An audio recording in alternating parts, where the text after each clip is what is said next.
Capítulo 2. Un camino especial de una civilización que se pone al día. 10. Nosotros, como siervos obedientes, sostenían un escudo entre dos razas hostiles, mongoles y Europa, a bloque. Yo.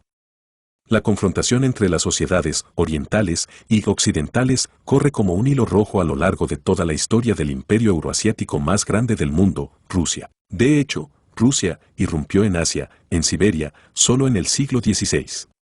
Pero Asia irrumpió en Rusia y se estableció en ella 300 años antes.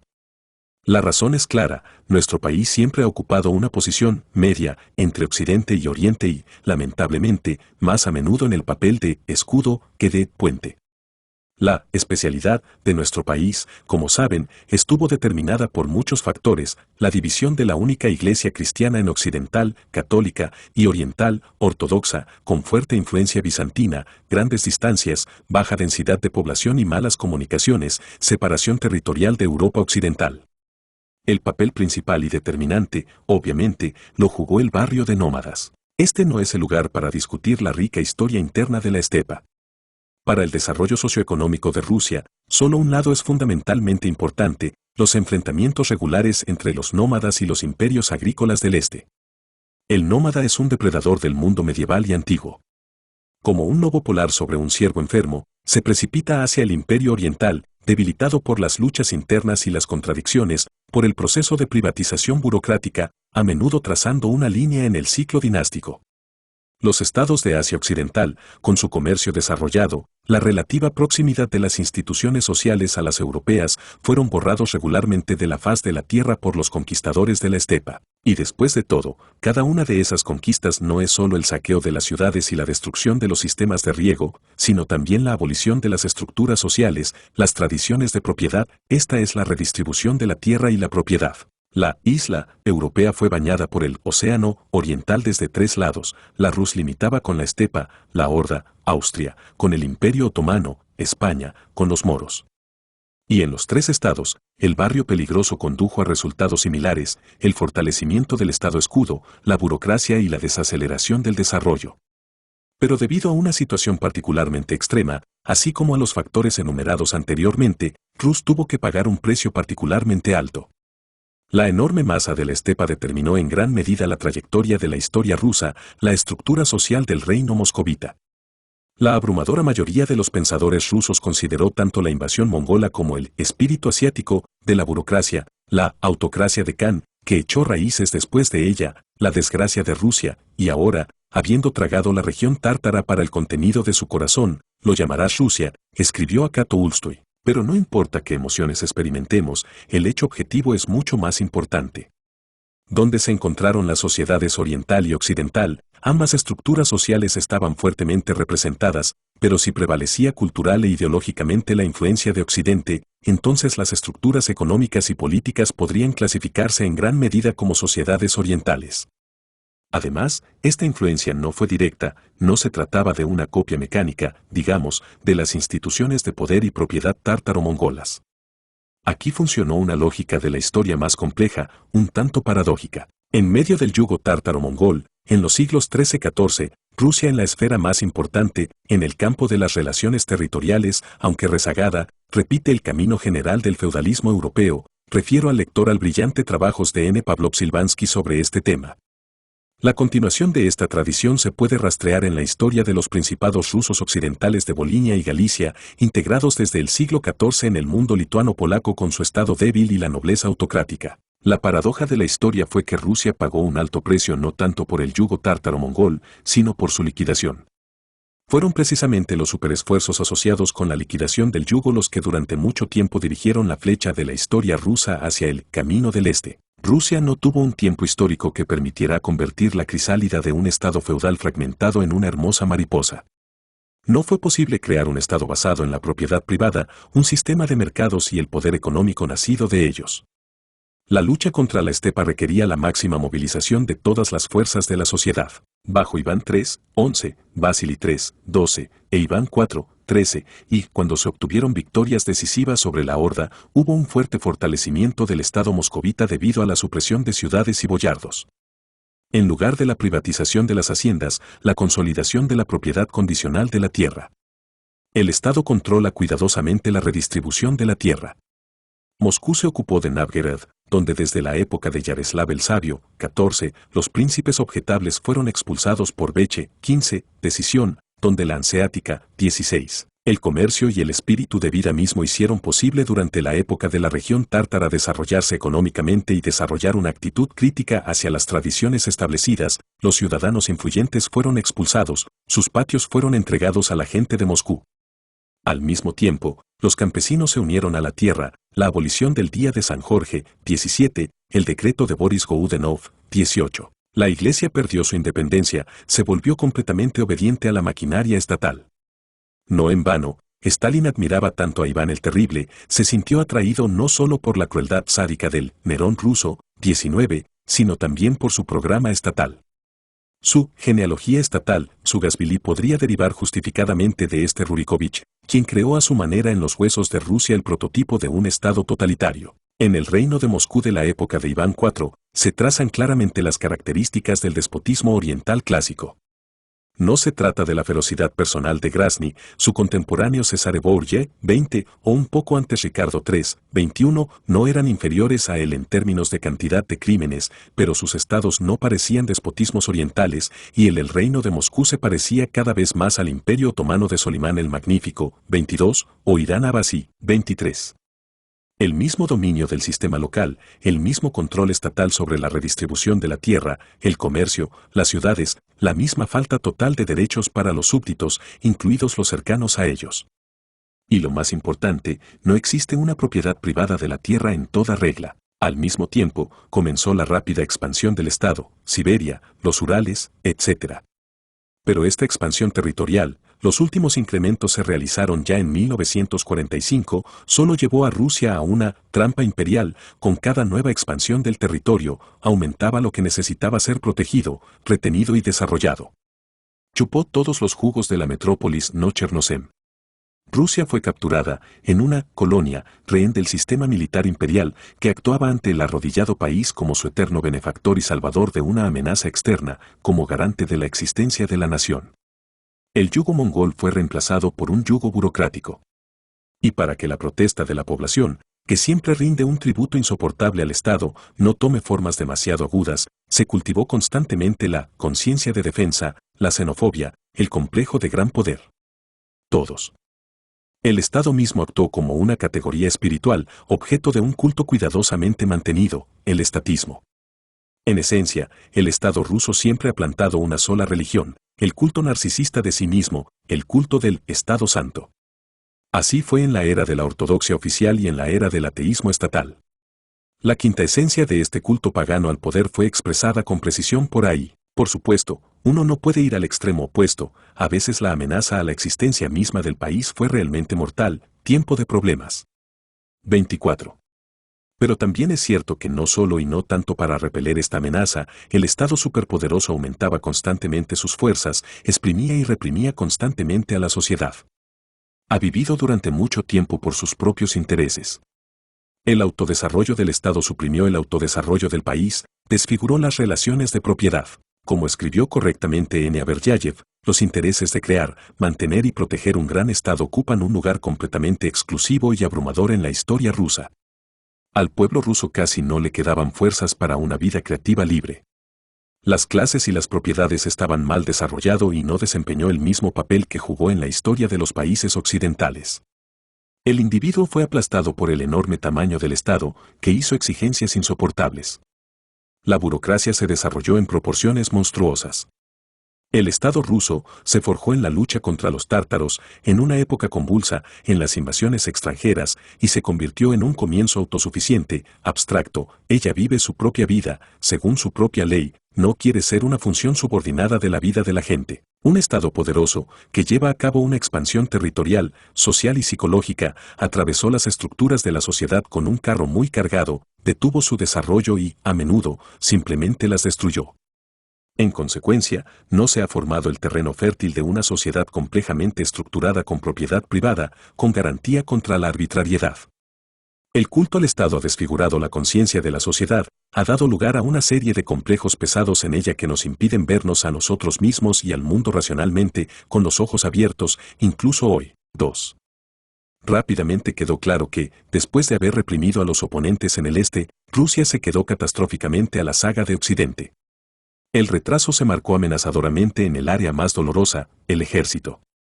Después de la represión exitosa de la Horda, la derrota en la guerra de Livonia, una amenaza constante de Polonia.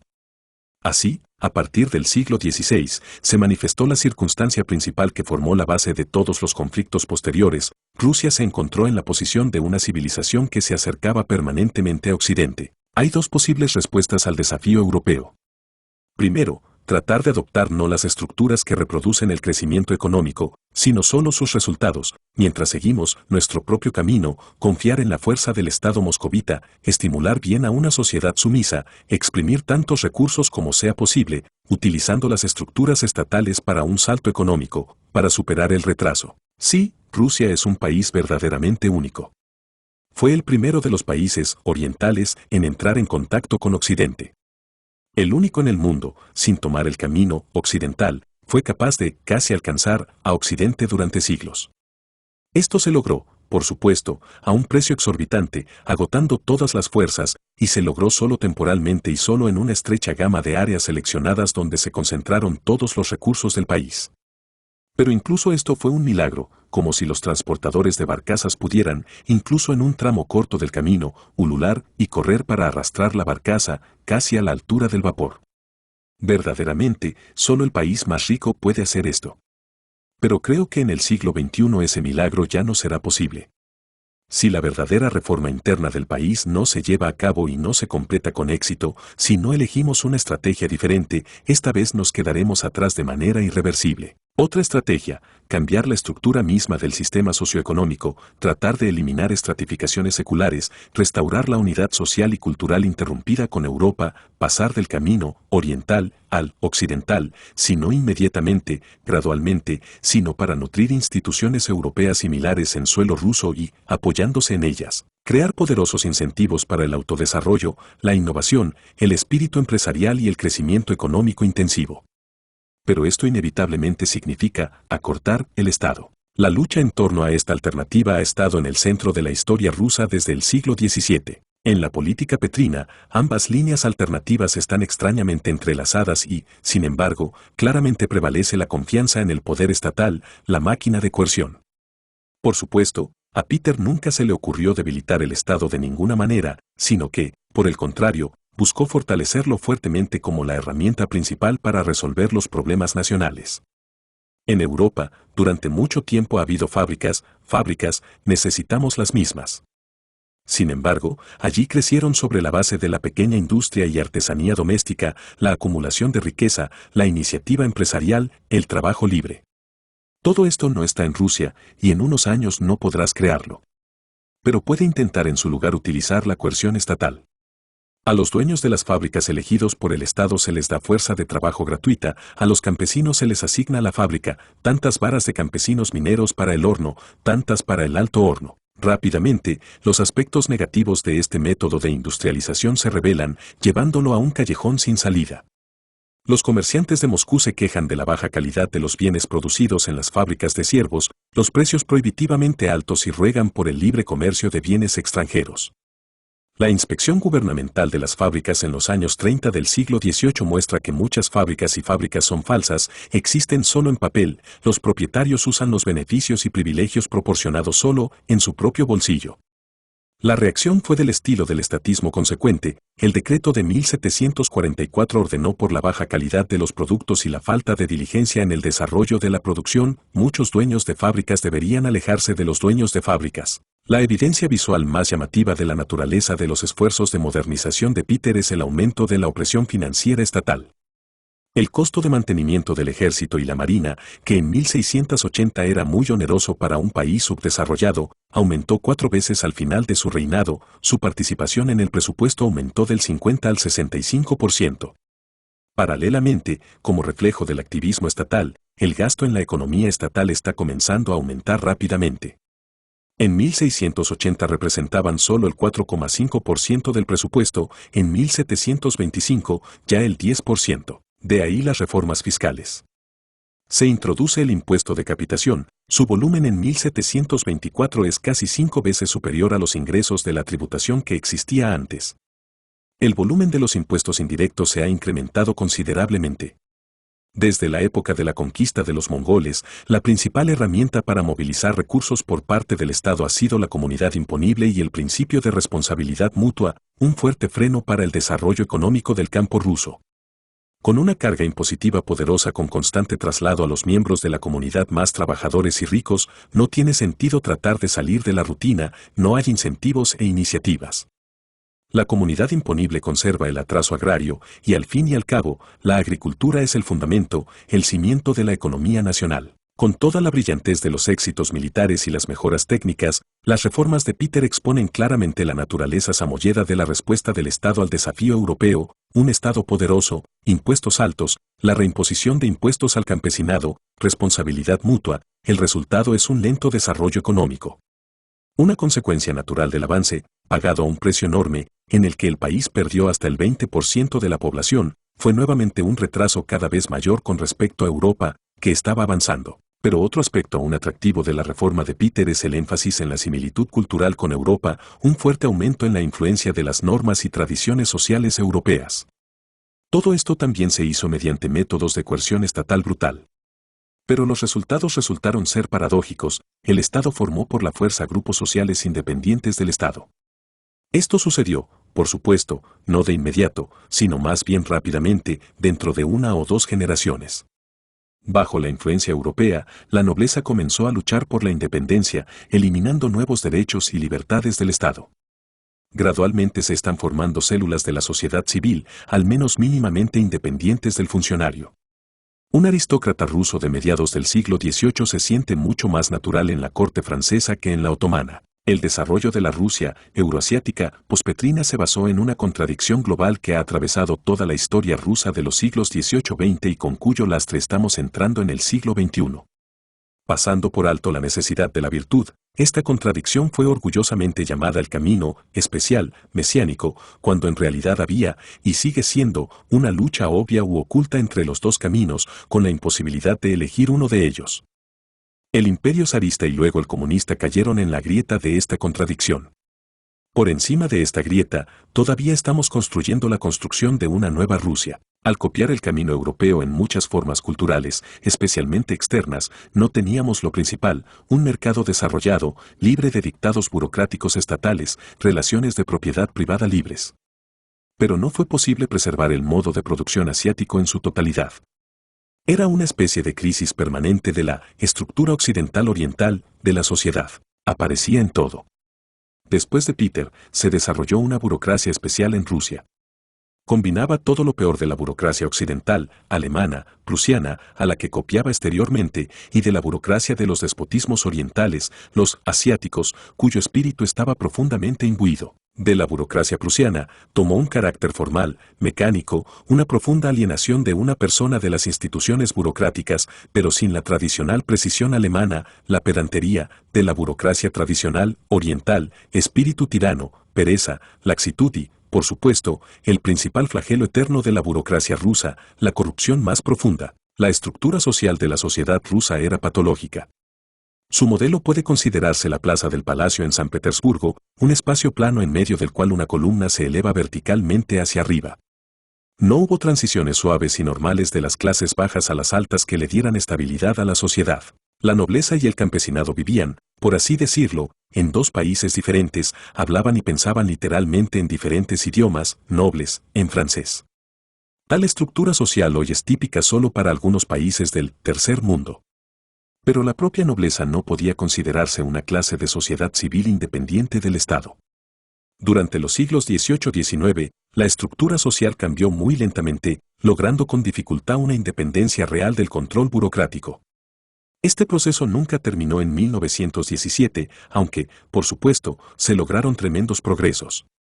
En la segunda mitad del siglo XIX y principios del XX, lo que podría llamarse sociedad civil estaba casi en pie en Rusia, la intelectualidad rusa, financiera y socialmente autónoma del Estado, de la burocracia, la clase media, empresarios, unió a los mejores representantes de la nobleza, plebeyos, comerciantes. Desafortunadamente, esta película cultural era demasiado delgada, cubría solo una parte insignificante del paisaje social y se arrancaba fácilmente, incapaz de resistir la supertensión de los conflictos sociales a principios del siglo XX. Aún más difícil era el asunto de la propiedad adecuada, principalmente, por supuesto, las relaciones territoriales. En el siglo XVII, la naturaleza de las relaciones territoriales en Rusia era estable, aunque ineficiente. Su base es el sistema local. 25. La esclavitud de toda la población por parte del Estado, el deber universal de servicio, para los nobles, militares y burocráticos, para los campesinos, impuestos. Los brotes de propiedad privada son débiles y apenas distinguibles, las tierras son tanto reales como nobles y campesinas. Todo el mundo tiene reclamos superpuestos sobre ellos. Por supuesto, como en otros lugares, hay tendencias hacia la privatización. Los terratenientes, propietarios condicionales, buscan asegurar la tierra para sí mismos, hacerla heredable y ampliar sus derechos de propiedad. Pero a esta tendencia se opone la opuesta, el control estatal, la redistribución de la tierra. A principios del siglo XVIII, el préstamo de la experiencia y las tradiciones europeas dio un poderoso impulso a la noble privatización. Resulta que la propiedad privada es un derecho sagrado. De la compleja estructura de derechos cruzados sin evolución histórica, por decisión de las autoridades, se destaca un eslabón de la cadena de propietarios, el terrateniente, el noble. Inesperadamente para la gran mayoría de la sociedad, los campesinos, la nobleza recibe todos los derechos de propiedad. La revolución agraria que tuvo lugar en un tiempo históricamente breve, iniciada por la ley de Pedro y de 1714 sobre herencia uniforme, que equiparaba hacienda a hacienda, 26, confirmada por los decretos de 1731 y 1736 de Ana Jonovna, consagrada en el manifiesto de 1762 de Pedro III sobre la libertad de la nobleza y el diploma de Catalina II en 1785, acercaron en forma las relaciones territoriales rusas a las europeas. Pero, de hecho, esta reforma suspendió la servidumbre, apretando, quizás, uno de los nudos de contradicciones más apretados en la historia rusa, no brotada, como en Europa, a través de siglos de tradiciones, sino plantada de golpe por el Estado en lugar de la tradicional propiedad privada feudal, mixta, nobiliaria, nunca tuvo raíces profundas, legitimación histórica y garantías de estabilidad jurídica. El equilibrio de las relaciones territoriales en la Rusia anterior a Petrain se vio gravemente perturbado. Los nobles poseían tierras del Estado para el servicio. Si ya no están obligados a servir, entonces los campesinos también están libres de sus obligaciones estatales de apoyarlos. En la conciencia ordinaria, el derecho noble a la tierra se opone al derecho campesino, que no tiene menos razón. Esta lógica de hierro, basada en la tradición, no puede ser eliminada con ninguna vara. El conflicto por los derechos territoriales de nobles y campesinos es una amenaza constante a la estabilidad y un freno al desarrollo económico. La propiedad de la tierra, generalmente privada, en Rusia nunca se ha percibido como completamente legítima. Esto era característico de todas las clases de la sociedad, lo que está brillantemente registrado en las obras de León Tolstoy, en toda su cosmovisión noble campesina. Mientras tanto, está claro que antes del siglo XX en Rusia era prácticamente posible poner un signo igual entre los conceptos de propiedad de la tierra y simplemente propiedad. La ausencia de una tradición de legitimidad profunda de la propiedad es lo que trágicamente distingue a Rusia de Europa. De hecho, faltaba el principal núcleo psicológico y cultural sobre el que se asentaba todo el edificio del capitalismo europeo. Por lo tanto, naturalmente, las enseñanzas, ya en todo el esplendor de la última racionalidad europea, negando la legitimidad de la propiedad privada, traducidas apresuradamente del alemán. Catalina II, que conocía y entendía bien a Europa, su espíritu, que hizo mucho para trasladar las instituciones del mercado a suelo ruso, desde la eliminación de los deberes domésticos rusos hasta la transición a una nueva política industrial más libre y estimulante, por supuesto, entendió que arcaica, que callejón sin salida histórico es la servidumbre. Para ver esto, basta releer detenidamente su famosa Instrucción. Pero, habiendo asegurado clara e incondicionalmente el derecho de propiedad privada de la tierra y los siervos a los nobles, comenzando así la formación de un Estado libre, análogo a los ciudadanos europeos, precisamente de los nobles, ella y sus sucesores se encontraron en una situación histórica. Punto muerto. Liberar a los campesinos sin la tierra que consideran suya significa ahora solo intensificar las contradicciones sociales, la pobreza rural, además, con consecuencias difícilmente predecibles para los ingresos fiscales estatales. Pero liberar a los campesinos con tierras, obligar a los nobles a enajenarlas, esto es una violación de los derechos de la nobleza, la arbitrariedad. El primer derecho que defiende con fuerza la nueva clase libre es el derecho sagrado de la propiedad privada de sus tierras. La corona temía una conspiración noble, el destino de Pedro III y Pablo I fue bien recordado. No menos que los levantamientos campesinos. La historia de los proyectos de reforma agraria, la controversia interna, los comités secretos del periodo de Alejandro y Nicolás y es la historia de los intentos de encontrar una solución a este problema insoluble. No confirmada, pero no refutada por la historia, la tradición testifica que Nicolás I, antes de su muerte, tomó la palabra de Alejandro II para cortar este nudo, para liberar a los campesinos. Independientemente de la fiabilidad, es característico. La Guerra de Crimea, una derrota humillante que expuso el rezago del imperio arcaico de una Europa en rápido desarrollo, reveló plenamente tanto la inutilidad de los intentos de décadas anteriores como la necesidad urgente de aprender a adoptar no solo formas externas, sino también el espíritu interno de las instituciones europeas. Tercero.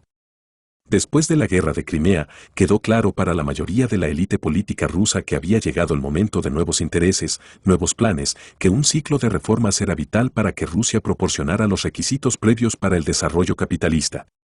Fue en los siguientes 60 años cuando la evolución de las instituciones públicas rusas, la abolición de la servidumbre, las reformas judiciales y militares, la formación del autogobierno de los ensbos, el fortalecimiento de las garantías de propiedad, las acercó lo más posible a las europeas, pavimentando el camino para la industrialización rápida y el éxito en el desarrollo económico.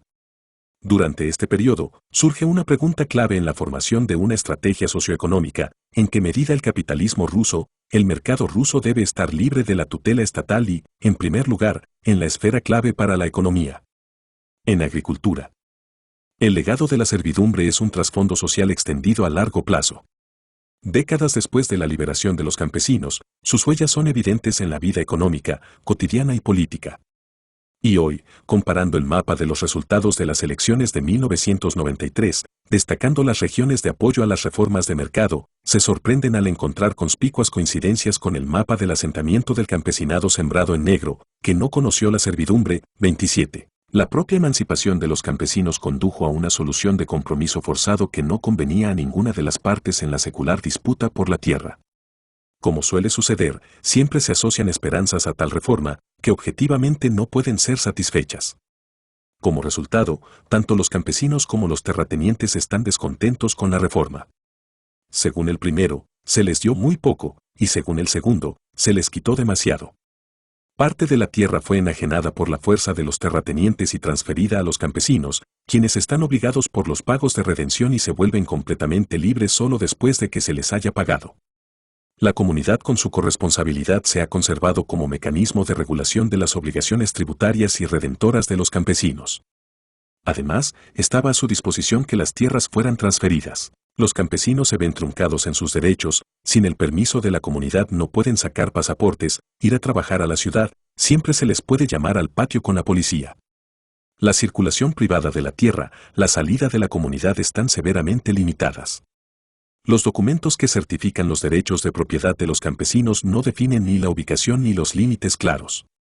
El cabeza de familia después de su liberación no es propietario, sino un funcionario estatal que trabaja bajo supervisión.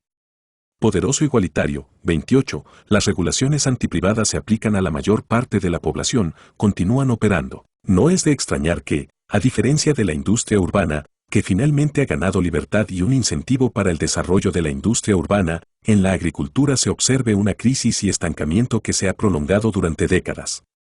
A la falta de incentivos para innovaciones efectivas, al crecimiento de la productividad se le suma una alta carga tributaria, responsabilidad mutua, aumento de la población agrícola, cuya movilidad territorial y laboral está artificialmente restringida.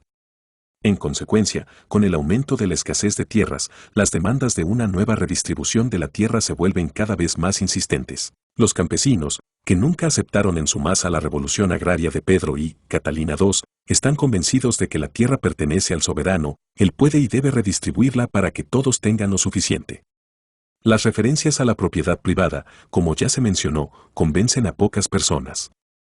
Sí, y la experiencia reciente lo confirma, era necesario para la reforma, y lo rehicieron. Como reacción a esto, la creciente preocupación de las autoridades, su deseo de expandir los límites del control estatal, la regulación del sector agrario. Tal reacción se manifestó especialmente claramente durante el reinado de Alejandro III.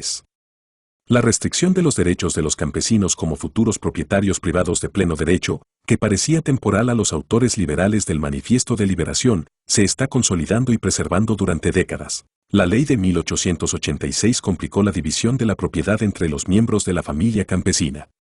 La ley del 8 de julio de 1893 requería que la redistribución de la tierra en la comunidad se hiciera por lo menos una vez cada 12 años. La ley del 14 de diciembre de 1893 complicó mucho la venta de la asignación incluso a los miembros de la comunidad y la hizo casi imposible dejarlo. Pero cuanto más se involucra el Estado en la regulación actual del uso de la tierra, restringe el desarrollo de las relaciones de propiedad privada, más fuerte es la crisis agraria, más fuerte es la ola de descontento campesino subyacente, más urgente es la demanda de redistribución. A principios del siglo XX, la lucha en torno a la política agraria del gobierno se agravó en extremo.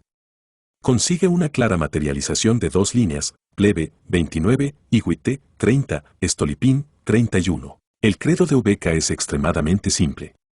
Plebe expresó en una nota preparada bajo su liderazgo, las tierras de adjudicación, que tienen importancia estatal, no pueden ser objeto de libre circulación y, por lo tanto, no están sujetas a las leyes civiles generales. De ahí la línea para el control total de la propiedad de la tierra, la tutela patriarcal sobre el campesino, el establecimiento de límites estrictos sobre el tamaño de la propiedad de la tierra de una familia individual y la prevención de la formación de los kulaks como clase. La esencia de la posición de S.U. Huite es directamente opuesta. Creía que los intentos de mantener el control estatal sobre el campesinado eran el factor principal del atraso económico, la base de una amenaza sociopolítica potencial. Huite vio claramente la conexión entre el arraigo insuficiente de la propiedad privada y la amenaza de revolución. De ahí los elementos clave de su programa, la equiparación de los campesinos con otros estamentos en derechos civiles, la abolición de un sistema especial de castigo para los campesinos, la subordinación de las relaciones de derecho privado de la comunidad campesina a las leyes civiles, el retorno a los campesinos del derecho a retirarse de la comunidad, la consolidación de los derechos de parcela personal, la transformación de la propiedad diluida de los hogares en propiedad privada. Propietarios, la abolición de las restricciones a la libertad de circulación y residencia. Ya en 1903, decreto del 12 de marzo, Huite logró llevar a cabo una decisión para abolir la responsabilidad mutua. El manifiesto del 11 de agosto de 1904 abolió los castigos corporales, pero fue necesario el malestar agrario, que se convirtió en una revolución de 1905 a 1907, para que el gobierno zarista se convenciera plenamente del peligro y la futilidad de la línea de tutela estatal, y se hizo firmemente su elección a favor de las reformas agrarias de Stolypin. En la profunda hostilidad personal de Huite hacia Stolypin, se ve muy claramente el resentimiento por el hecho de que no logró implementar las transformaciones sufridas. El credo de Stolypin, hasta que se aplique a la tierra mano de obra de la más alta calidad, es decir, trabajo gratuito, no trabajo forzado, nuestra tierra no podrá resistir la competencia con la tierra de nuestros vecinos. Cuidado especial, tutela, derechos exclusivos porque el campesino solo puede volverlo crónicamente impotente y débil. En su política agraria, Stolypin nos muestra un raro ejemplo en la historia rusa de una figura importante con mentalidad estatal que trató de reducir el papel del Estado en la economía. Los decretos preparados por el del 5 de octubre y 9 de noviembre de 1906 eliminan la división de bienes del campesinado, garantizan a los campesinos el derecho a dividir la propiedad entre los miembros de la familia, enajenan las asignaciones, abandonan la comunidad y exigen su parte de la propiedad común en propiedad privada. Unir parcelas, reemplazar propiedad familiar por propiedad privada. El número de fincas campesinas que salen de la comunidad, escaso en 1906 a 1907, comienza a crecer como una bola de nieve y en 1909 alcanza un máximo, 579.000 hogares. Un poderoso incentivo para el desarrollo de fincas destacadas es la oportunidad de recibir intereses sobre la seguridad de la tierra en el banco campesino. Gradualmente, el círculo de organizaciones que otorgan préstamos hipotecarios se está expandiendo. Hay bancos de tierras por acciones, 30 sociedades de crédito municipales y provinciales, y se está formando un mercado de tierras desarrollado. El volumen de ventas de tierras en la Rusia europea crece de 157.000 acres en 1908 a 724.000 acres en 1913. El sector agrícola responde a los nuevos incentivos con un rápido crecimiento en el volumen y la eficiencia de la producción agrícola. La producción agrícola bruta de la Rusia europea en 1909 a 1913 supera en un tercio el volumen de 1900. La producción de cereales de 1900 a 1913 aumenta en más de una vez y media, las exportaciones de pan, casi el doble. Nunca antes la agricultura rusa se había desarrollado con tanto éxito como en el breve intervalo entre la comunidad y la granja colectiva. Así, la historia dio una respuesta experimental a la especulación sobre el colectivismo innato del campesino ruso, su rechazo nuevamente irresistible de la propiedad privada. Al menos para la parte más activa del campesinado prerrevolucionario, claramente no fue así. Pienso que si hoy es posible formar un mercado de tierras en toda regla, los resultados no serán menos impresionantes, a pesar del indudable declive en la ética del trabajo del campesinado durante los años de descomposición de las granjas colectivas. Tampoco es inmediatamente posible lograr el éxito en la industrialización del país después de la liberación de los campesinos. El obstáculo más importante en este camino se ha convertido en una escasez crónica de ahorro nacional. El campesinado, sobrecargado con impuestos y pagos de redención, privado de incentivos para desarrollar la producción manteniendo la comunidad, claramente no podía ser una fuente de ahorro voluntario significativo. La nobleza, con normas arraigadas de consumo ostentoso y costoso, tampoco era apta para el papel de gran proveedora de recursos financieros para el desarrollo. El presupuesto estatal permaneció crónicamente deficitario, lo que socavó la credibilidad de la moneda nacional. Los ahorros propios de los jóvenes emprendedores nacionales fueron insuficientes para convertir al país en una región de crecimiento económico dinámico. Las instituciones nacionales para la acumulación y redistribución del ahorro también eran extremadamente débiles e ineficaces. Los bajos estándares de ética empresarial, una mala tradición de quiebras ficticias no dejaban ninguna esperanza de que el sector bancario nacional pudiera convertirse en objeto de préstamos de industrialización a largo plazo a gran escala. Frente a los difíciles problemas de alcanzar el desarrollo con escasez de capital nacional, las autoridades rusas desde la década de 1980 han puesto en el centro de su política una línea sobre la estabilización de las finanzas públicas y la circulación monetaria. Las reformas financieras y el endurecimiento de la política fiscal bajo y Visnegradsky, 32, y Seguite aseguraron un superávit estable del presupuesto estatal actual, alcanzando hasta el 20% de sus gastos. Se preparó una base para la reforma monetaria, la restauración de la patrón oro, 33. Rusia se está convirtiendo en uno de los prestatarios más atractivos en el mercado mundial de capitales. Desde los años 80 del siglo XIX, el país se ha embarcado firmemente en el camino de la industrialización capitalista estimulada por el Estado, con el objetivo de reemplazar las importaciones con sus propios productos. La escala del mercado nacional y una rica base de recursos nacionales crean los requisitos previos para un éxito serio en este curso. Con financiamiento directo o apoyo financiero directo del Estado, se está desarrollando un programa de construcción de vías férreas. Grandes inversiones en esta rama crean un mercado a gran escala para productos industriales y dan impulso al desarrollo de un complejo de producciones industriales interconectadas. La sostenibilidad a largo plazo de las finanzas públicas para 1898 asegura el retorno al patrón oro. En esta situación, los grandes inversores extranjeros muestran interés en el mercado ruso. Para 1900, el 28,5% del capital de las empresas nacionales rusas tenía fuentes extranjeras, para 1913, alrededor del 33%.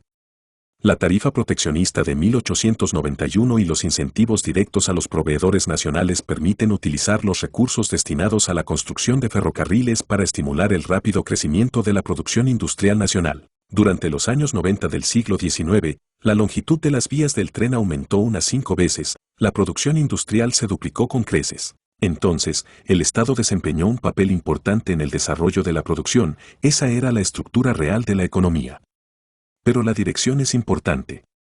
Gracias a los esfuerzos del Estado, su participación general en la economía disminuyó, el sector no estatal creció más rápido, fue el que dominó. Las fuentes de ingresos presupuestarios, que sirvieron de base para las inversiones estatales, son obvias bajo el sistema fiscal que se había desarrollado en ese momento. Se trata principalmente de granjas campesinas, impuestos especiales sobre alcohol, sal, fósforos, queroseno, etc. La conexión entre la inversión de capital estatal y los impuestos de los campesinos es claramente visible en el espejo del comercio exterior, abundantes exportaciones de cereales con subconsumo en el país, como dijo Visnegradsky, estamos desnutridos, pero exportaremos. Mientras tanto, La producción agrícola de finales del siglo XIX y principios del XX, con incentivos y oportunidades aún limitados para el desarrollo del capitalismo privado, está estancada. Por lo tanto, a altas tasas de crecimiento industrial, hay un rezago continuo con respecto a los países más desarrollados de Occidente en términos de ingreso nacional per cápita. 34. El riesgo sociopolítico de tal política es obvio. Es difícil determinar cuánto durarán los recursos de la pasividad social del campesinado, cuánto se puede cargar en el campo agobiado por las reincidencias de la servidumbre. Además, las propias tareas de financiación de la industrialización estimulan una política encaminada a preservar la comunidad como mecanismo fiscal, preservando el atraso agrario. A principios de siglo, nadie podía decir con certeza qué sucedería primero, o el auge industrial y el establecimiento de empresas nacionales aliviarían al campesinado de una carga presupuestaria excesiva y proporcionarían una base financiera nueva y más estable para la industrialización rusa, o la crisis política alteraría las perspectivas de desarrollo sostenible. La industrialización capitalista en Rusia corría contra la creciente desestabilización política. El régimen zarista, arcaico, entumecido frente a la revolución que se avecinaba, corrupto hasta la médula de los huesos, estaba condenado. A principios de siglo era obvio para todos. La única pregunta era qué carácter tomarían los cambios radicales, si la economía del país tendría tiempo de fortalecerse, si la clase media sería capaz de hacer realidad sus intereses, consolidarse políticamente para poder suavizar la fuerza de la onda expansiva, si la idea de la legitimidad de la propiedad privada penetraría lo suficientemente profundo en la conciencia de la sociedad para que la revolución no adquiera un carácter socialista, afeitando la propiedad privada hasta la raíz. Si bien los conflictos fuertemente agravados a principios del siglo XX provocaron una caída en el crecimiento económico, después de la derrota de la Revolución de 1905 a 1907, las posibilidades de ganar esta carrera parecían aumentar considerablemente. El garrote del malestar campesino eliminó de la conciencia de la élite gobernante las ilusiones sobre la humildad y la lealtad seculares del campesinado.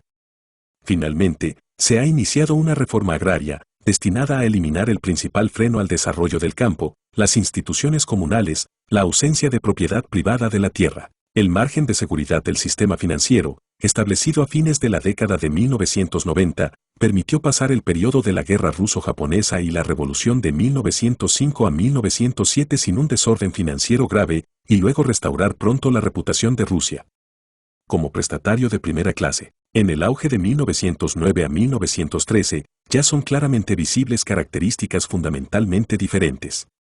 El papel del Estado en la financiación del ahorro y el estímulo de la industrialización está disminuyendo significativamente, los depósitos en las cajas de ahorro están creciendo rápidamente y la cantidad de capital privado movilizado por las sociedades anónimas está aumentando. Las propias fuentes de los bancos rusos se han fortalecido significativamente, su reputación ha mejorado y ya participan activamente en la financiación de proyectos de inversión a largo plazo. La reforma de Stolypin finalmente allanó el camino para mejorar la eficiencia de la agricultura. Su impacto positivo se puede ver en el aumento de los volúmenes de exportaciones de granos. Este fue probablemente el primer auge económico en la historia de Rusia, no tanto estimulado por la voluntad estatal como proveniente de las profundidades de la sociedad misma. La sociedad ha demostrado ser un organismo sano y autodesarrollado. Por supuesto, las fuentes de inestabilidad sociopolítica no fueron eliminadas. Subsiste una antigua disputa rusa subyacente sobre la tierra, la justicia de los derechos de los terratenientes sobre ella. La diferenciación de ingresos es extremadamente alta. La capa burocrática gobernante, rígida, obstinada y suicida, que no está dispuesta a hacer concesiones, profundizando los conflictos políticos, está haciendo todo lo posible para provocar una terrible explosión.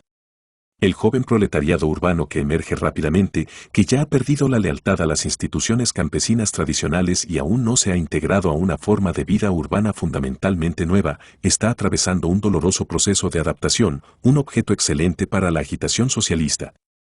Pero ya hay esperanzas de que el crecimiento económico sostenible basado en el ahorro voluntario y la inversión privada creará las bases para la regulación pacífica gradual de los conflictos sociales. Parecía que Rusia, habiendo ganado la carrera contra el tiempo, aseguró para sí misma los cimientos del desarrollo capitalista sostenible. La guerra mundial, en la que se vio envuelto el país, aplastó las esperanzas.